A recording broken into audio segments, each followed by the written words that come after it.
तो सबसे पहले तो मैं आपसे जानना चाहूँगी, बहुत से लोग हैं आई थिंक जिन्होंने गाउट के बारे में कभी सुना ही नहीं होगा। हम अर्थराइटिस के बारे में जानते हैं, हम अदर जो जॉइंट से जुड़ी हुई प्रॉब्लम्स होती हैं उनके बारे में जानते हैं, लेकिन आज हम जानना चाहेंगे कि एक्चुअल में गाउट होता क्या है। गाउट बीमारी अपने आप में बहुत कॉमन है। ज़्यादातर लोग इसको यूरिक एसिड की दिक्कत के नाम से जानते हैं। गाउट एक मेडिकल टर्म है। ज़्यादातर लोग जिनको की दिक्कत हुई है गाउट की, उनको जब डॉक्टर बताते हैं यूरिक एसिड बढ़ गया है जिसकी वजह से दिक्कत हुई है, तो वो जो कॉमन टर्मिनोलॉजी जो वो जानते हैं वो रहती है यूरिक एसिड की दिक्कत। तो शरीर में जब यूरिक एसिड बढ़ जाता है, अब वो दो कारणों से बढ़ता है कि जैसे किसी का शरीर यूरिक एसिड निकाल ना पा रहा हो, या दूसरा वो कि इसका शरीर ज़रूरत से ज़्यादा यूरिक एसिड बढ़ा रहा हो। तो इन दोनों सिचुएशन में जब यूरिक एसिड बढ़ जाता है और वो शरीर में कहीं इकट्ठा होने लग जाता है, जिसकी वजह से कि दर्द होने लगता है या दिक्कत होने लगती है, उस सिचुएशन को हम गाउट कहते हैं या यूरिक एसिड की दिक्कत कहते हैं आम भाषा में। ओके। और गाउट कैसे पता चलता है कि किसी की बॉडी में गाउट की प्रॉब्लम हो रही है? क्या मेजर सिम्टम्स होते हैं? जो सबसे पहला सिम्टम या कॉमन सिम्टम आता है पेशेंट को, वो ये है कि जैसे रात को वो सो रहे हैं और एकदम से अचानक से पैर के बड़े अंगूठे में दर्द शुरू हो गया। ये दर्द बहुत सीवियर होता है और इतना सीवियर कि अक्सर नींद से इंसान उठ जाता है, उन्हें लगता है पता नहीं एकदम से क्या हो गया, अंगूठा सूज जाता है, लाल हो जाता है और चलने में दिक्कत होती है। तो नॉर्मली गाउट का जो अटैक होता है ये रात में पड़ता है। ओके। और इसका कारण ये रहता है कि जैसे अगर यूरिक एसिड किसी भी कारण से बढ़ा शरीर में, रात को जब सो रहे होते हैं, उस जो हमारा घुटने से नीचे का भाग होता है वहाँ पे यूरिक एसिड के क्रिस्टल्स, जिसको कि हम टॉफ़ी क्रिस्टल्स कहते हैं, वो जमा होने लगते हैं। तो जब नींद में होता है, इंसान सो रहा होता है, एकदम से वो जमा हो जाता है, एक लेवल से ऊपर वहाँ पे कॉन्सेंट्रेशन चला जाता है, तो इस तरह से सीवियर दर्द शुरू हो जाता है, मोस्टली बड़े अंगूठे के टो के जॉइंट में। ओके। और किसी भी बॉडी पार्ट में हो सकता है, जॉइंट्स में? ये किसी भी बॉडी पार्ट में हो सकता है, लेकिन ज़्यादा कॉमन है घुटने से नीचे, क्योंकि ये अगर हम बायोकेमिस्ट्री वाइज देखें तो ये क्रिस्टल्स हैवी होते हैं। तो जब हम खड़े हो रहे होते हैं, चल रहे होते हैं या बैठे होते हैं, जैसे आप और मैं अभी बैठे हैं, जी। तो जो भाग ग्रेविटी का सबसे ज़्यादा जहाँ पे ग्रेविटी पड़ रही है वो है घुटने के नीचे का। तो इसलिए गाउटी अर्थराइटिस टिपिकली घुटने से नीचे के भाग में होता है, लेकिन ये बाकी के शरीर के हिस्सों में भी हो सकता है, या अगर किसी किसी को क्रोनिकली यूरिक एसिड के लेवल ज़्यादा रहते हैं जी। तो ये भी हो सकता है कि वो डिफ्यूज बॉडी पेन सिंड्रोम के साथ है, जिसका मतलब ये है कि पेशेंट इस तरह से प्रेजेंट करता है कि मेरे को यहाँ की मसल में भी दर्द होता है, यहाँ के जॉइंट में भी, यहाँ के जॉइंट में भी। तो तब एक डिफरेंशियल डायग्नोसिस ये भी बनता है कि क्या रूमेटॉइड अर्थराइटिस है। अगर वो टेस्ट नेगेटिव आते हैं तो फिर ऑर्थोपेडिक सर्जन या फिजिशियन सोचते हैं कि कहीं गाउट की वजह से या यूरिक एसिड की वजह से तो दिक्कत नहीं है।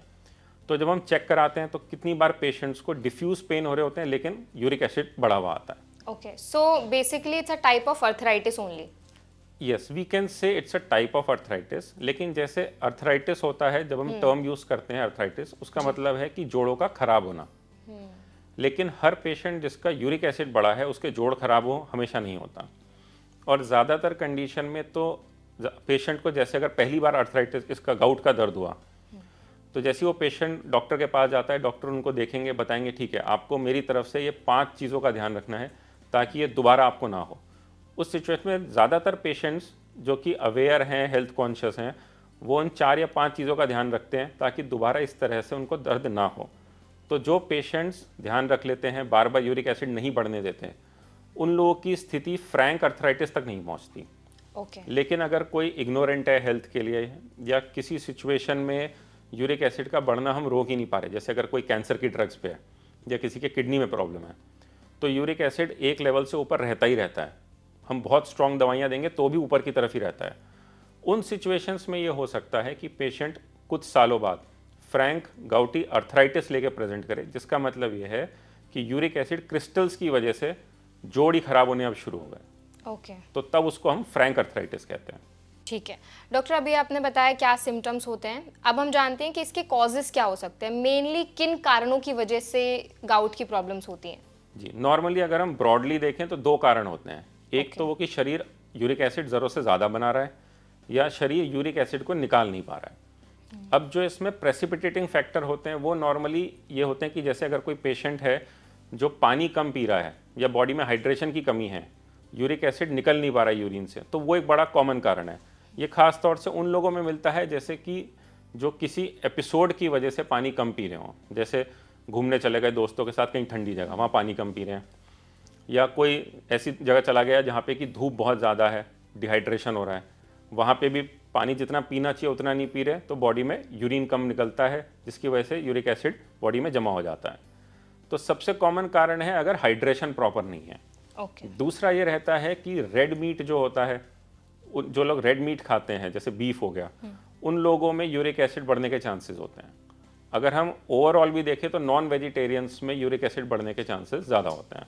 ओके। तीसरा होता है अगर वेजिटेरियन कोई जो बहुत हाई प्रोटीन डाइट पे है, उनमें भी होता है, क्योंकि प्रोटीन के ब्रेकडाउन से हमारा यूरिक एसिड बनता है। तो जो लोग प्रोटीन ज़्यादा खा रहे हैं या ज़रूरत से ज़्यादा खा रहे हैं या बॉडी उतने प्रोटीन को मेटाबोलाइज नहीं कर पा रही है प्रॉपरली, उन लोगों में यूरिक एसिड बढ़ता है। इसके सिवा अल्कोहल, खासतौर से बियर लेना, वो एक बहुत कॉमन कारण है जिससे कि यूरिक एसिड हमारे बॉडी में बढ़ सकता है। इसके सिवा के कुछ माइनर फैक्टर्स रहते हैं, जैसे अगर किसी ने बहुत हैवी एक्सरसाइज करी, मसल ब्रेकडाउन हो रहा है, तब हो सकता है। या उन सिचुएशंस में जिनमें कि मसल ब्रेकडाउन किसी का वैसे भी हो रहा हो दूसरे कारणों से, जैसे अगर किसी को मायोपैथीज जैसी बीमारियां हैं, उन लोगों में भी मसल ब्रेकडाउन ज़्यादा होते हैं, उस सिचुएशन में भी हो सकता है। या फिर अगर शरीर का मेटाबॉलिज्म किसी भी कारण से अफेक्टेड है, तब हो सकता है। काफ़ी सारी दवाइयाँ भी होती हैं जिनसे कि यूरिक एसिड बढ़ सकता है, जैसे कैंसर की दवाइयाँ। या फिर कभी कभी हम देखते हैं टीबी के मरीजों में भी यूरिक एसिड बढ़ जाता है, क्योंकि टीबी की जो दवाइयाँ चलती हैं उससे भी यूरिक एसिड बढ़ने की टेंडेंसी होती है। तो ग्रॉसली ये 7 तरह के सिचुएशंस हैं या 7 कारण हैं जो कि यूरिक एसिड को शरीर में बढ़ा सकते हैं। कैंसर की वजह से कैसे होता है? कैंसर की वजह से इसलिए होता है कि कुछ स्पेशलाइज तरह के कैंसर हैं। पहला जिसमें कि यूरिक एसिड अपने आप से ज़्यादा बनता है शरीर में। दूसरा ये होता है कि कभी कभी हमें दवाइयाँ ऐसी देनी पड़ती हैं जो कि कैंसर ट्रीटमेंट के लिए ज़रूरी है, लेकिन उनका साइड इफ़ेक्ट है कि यूरिक एसिड बढ़ रहा हो। और तीसरा वो सिचुएशंस जिसमें कि किडनी प्रॉपरली फंक्शन ना कर पा रही हो, क्योंकि मेन काम तो किडनी का है, यूरिक एसिड को बाहर फ्लश करना। तो काफ़ी बार पेशेंट्स हमारे पास आते हैं, जो कि एक बड़ा कॉमन क्लिनिकल सिनेरियो है कि पेशेंट को कैंसर है, दवाई भी देनी जरूरी है कैंसर की, और यूरिक एसिड भी बढ़ रहा है जिसकी वजह से दर्द हो रहे हैं। ओके। तो उस सिचुएशन में हमको प्रोज एंड कॉन्स देख के उस हिसाब से दवाई की डोज को एडजस्ट करना पड़ता है। ओके, जैसे अभी आपने बताया कि बहुत अलग अलग तरीके के आपके पास पेशेंट्स आते हैं। आपकी अब तक की इस जो प्रॉब्लम से रिलेटेड क्या सबसे सीरियस केस आपके पास आया है? सबसे सीरियस तो नहीं कहूँगा, लेकिन एक पेशेंट था जो कि बार बार हमारे पास यूरिक एसिड की वजह से आता था दिक्कत लेके। वो एक बिजी एग्जीक्यूटिव था, ट्रैवलिंग बहुत रहती थी। ओके। तो हम कहते थे सर आप बाहर जाते हो तो कम से कम पानी पी लो आप अच्छे से, कम यूरिक एसिड ना बढ़ने दो। वो कहते थे कि उनका मतलब सोशल इंटरेक्शन इतना है, बार बार जैसे किसी के साथ ट्रैवल करना है या मीटिंग में उठ के पानी मतलब बाथरूम नहीं जा सकते। तो वो एक ऐसी सिचुएशन थी कि हम उस तरह के पेशेंट्स को खास तौर से समझाते हैं कि अगर आप ट्रैवल भी कर रहे हो, सोशल फंक्शंस में भी हो, आप पानी पीना कम मत करो। जैसे अगर 3 लीटर पानी पीना है दिन में, उनको हम कहते हैं आप 4 पियो, लेकिन फिर वो कहते हैं मुझे बार बार बाथरूम जाना पड़ेगा, या अगर मैं किसी सोशल फंक्शन में हूँ या बिजनेस मीटिंग में, वो ऑकवर्ड लगता है। तो काफ़ी बार लाइफस्टाइल रिलेटेड भी ऐसी दिक्कतें होती हैं जिससे पेशेंट को पता होते हुए भी वो सही चीज़ नहीं कर पाते। जैसे हम एक और अगर मैं पेशेंट की बात करूं तो ही वॉज लाइक कि मैं अल्कोहल टोटल कट डाउन नहीं कर सकता, मेरी सोशल रिक्वायरमेंट भी है। अच्छा। तो उस वजह से भी काफ़ी पेशेंट्स होते हैं वो बार बार यूरिक एसिड की दिक्कत से आते रहते हैं। या कुछ लोग ऐसे हैं कि जो फूड हैबिट नहीं कंट्रोल कर पाते, कि जिनको नॉनवेज खाना ही खाना है, वो कहते हैं कि मेरा तो खाए बिना काम चलेगा नहीं। तो काफ़ी बार पेशेंट्स जो होते हैं वो ऐसी दिक्कतों के साथ आते हैं where they are not ready to modify their lifestyles. उस सिचुएशन में हमें काफ़ी मुश्किल रहती है, क्योंकि हम उनको सिखाते हैं, समझाते हैं, ज़्यादातर पढ़े लिखे भी होते हैं, एजुकेटेड भी होते हैं, but because of social pressure या because of unacceptance they are not willing to follow the medical advice 100%। तो उसमें एक पेशेंट हमारे खास तौर से था जिनका कि मेरे ख्याल से वो मॉडलिंग इंडस्ट्री या किसी वैसे में थे जहाँ पे कि मतलब फिटनेस और उन सब पे उनको काफ़ी ध्यान देना है। उनकी एक फ़ोटो शूट या थी या कोई मॉडलिंग शूट था, वो भी उनको मिस करना पड़ा बिकॉज कि एक दिन पहले उनको सीवियर पेन हो गया। बाप रे। तो वैसी सिचुएशंस होती हैं कि जब पेशेंट फ़ोन करता है हमें कि डॉक्टर मैं यहाँ पे आया हुआ था, मेरा ट्रीटमेंट तो आपसे चल ही रहा है, अब मेरे को इतना सीवियर पेन हो गया, मैं क्या करूँ लास्ट मोमेंट। हाँ, तो इंस्टेंट रिलीफ के लिए क्या कर सकते हैं, कुछ तरीका है? इंस्टेंट रिलीफ के लिए जैसी पेशेंट हमारे पास आता है ओपीडी में, सबसे पहले हम उनको कहते हैं कि पैर को या जो भी बॉडी पार्ट इन्वॉल्व है, मोस्टली पैर ही होता है, उसको वो ऊपर रखें, उस पर बर्फ़ लगाएं और वो पानी पीना बढ़ाएं। ओके। ज़्यादातर सिचुएशंस में हमने देखा है कि जब एक बार क्रिस्टल्स बन के सेटल हो जाते हैं, तब अगर हम यूरिक एसिड का ब्लड टेस्ट भी करें तो भी वो नॉर्मल आ जाता है। तो काफ़ी पेशेंट्स को ये भी लगता है कि मैंने टेस्ट कराया, नॉर्मल आ गया है, लेकिन फिर क्यों दिक्कत हो रही है। तो उन क्रिस्टल्स को वॉश आउट करना ज़रूरी है। तो सबसे पहली चीज़ जो कोई भी यूरिक एसिड या गाउट का पेशेंट कर सकता है वो ये है कि अगर पैर में दर्द हो रहा है, पैर को ऊपर रखे, उसमें बर्फ़ लगाए, पानी पिए ताकि वो वॉश आउट हो। और फिर हम प्रिस्क्राइब करते हैं कि जो भी आपके पास पेन मेडिसिन है, अगर घर में कोई इमरजेंसी में कोई पेन मेडिसिन है आप वो लो। नहीं तो कितनी बार पेशेंट हमारे पास इतने पेन में आता है कि हमें एडमिट भी करना पड़ता है, इंजेक्शंस भी देने पड़ते हैं, तब जाके पेन कम होता है। बाप रे। और इन पेशेंट्स को फ्यूचर हिदायत यही होती है कि पानी अच्छा पिएं, अल्कोहल ना पिएं और वेजिटेरियन डाइट फॉलो करें, या वो डाइट फॉलो करें जिसमें कि प्रोटीन जितना रिक्वायर्ड है बस उतना हो, एक्सेसिव ना हो। तो नॉनवेज की वजह से क्यों इतना ज़्यादा ट्रिगर होता है? क्योंकि नॉनवेज एक हाई सोर्स ऑफ प्रोटीन है, ओके। और जो यूरिक एसिड है वो प्रोटीन मेटाबॉलिज्म का ही ब्रेकडाउन प्रोडक्ट है।